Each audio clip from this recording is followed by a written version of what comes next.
একটা সিসিটিভি 20টা পুলিশের সমান কাজ করে। আমরা অলরেডি খুলনাকে ভালো রাখার জন্য অনেকগুলো প্ল্যান করেছি। আমার যে খুলনা মেট্রোপলিটনের যে অভিজ্ঞতা হয়েছে, এই অভিজ্ঞতাকে কাজে লাগিয়ে এবং আপনাদের সহযোগিতা নিয়ে আমি খুলনা জেলাকে ভালো রাখতে চাই। আপনারা জানেন যে কেএমপিতে বিশেষ করে যে ধরনের ক্রাইম হয়, এটার সঙ্গে খুলনা জেলার ক্রাইমের সঙ্গে একটা সম্পর্ক রয়েছে। সাধারণত দেখা যায় যে কেএমপিতে যেসব ক্রিমিনালরা ক্রাইম করে, এরা দেখা যায় যে জেলা পর্যায়ে গিয়ে আবার আত্মগোপন করে। তা আমার একটা প্ল্যান হচ্ছে, আমি অলরেডি কেএমপি কমিশনার স্যারের সঙ্গে এই ব্যাপারে কথা বলেছি এবং গতকাল জানেন যে আপনারা আইজিপি স্যার এসেছিল। আমি আইজিপি স্যারকেও বলেছি এবং স্যারের কাছ থেকে অনুমতি নিয়েছি যে খুলনাকে আমরা যদি ভালো রাখতে চাই, আমরা কেএমপি এবং খুলনা জেলা একসঙ্গে এই মানে খুলনা জেলার যেসব মাদক ব্যবসায়ী আছে, যেসব সন্ত্রাসী রয়েছে, যারা খুলনাকে অশান্ত করার চেষ্টা করছে, যারা অস্ত্রবাজি করছে, এদেরকে আমরা শক্ত হাতে আমরা যৌথভাবে সমন্বয় অপারেশন করাবো।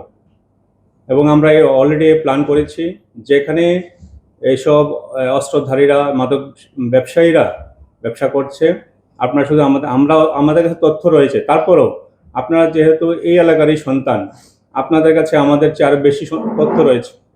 আপনাদের একটা তথ্য আমাদের অনেক কাজে লাগবে। আপনাদের তথ্য আমরা বিশ্লেষণ করব, আপনাদের তথ্য আমরা কাজে লাগিয়ে এইসব অপরাধীকে আমরা আইনের আওতায় আনব। আমরা অলরেডি খুলনাকে ভালো রাখার জন্য অনেকগুলো প্ল্যান করেছি। তো সেই প্ল্যানগুলো একটু আমি ডিটেলস আলোচনা করতে চাই। প্রথমে আমি যেটা বলতে চাই যে প্রথমে আমরা আইন শৃঙ্খলা রক্ষার জন্য আমরা জিরো টলারেন্স নীতি অবলম্বন করব এবং আইনের চোখে সবাই সমান, এটা আমরা এস্টাবলিশ করব।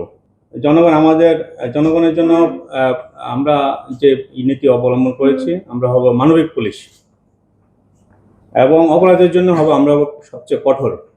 অপরাধী যেই হোক, যে দলেরই হোক, এবং আমাদের কাছে যে সকল অভিযোগ আসবে আমরা দ্রুত এবং কার্যকরভাবে ব্যবস্থা নেব।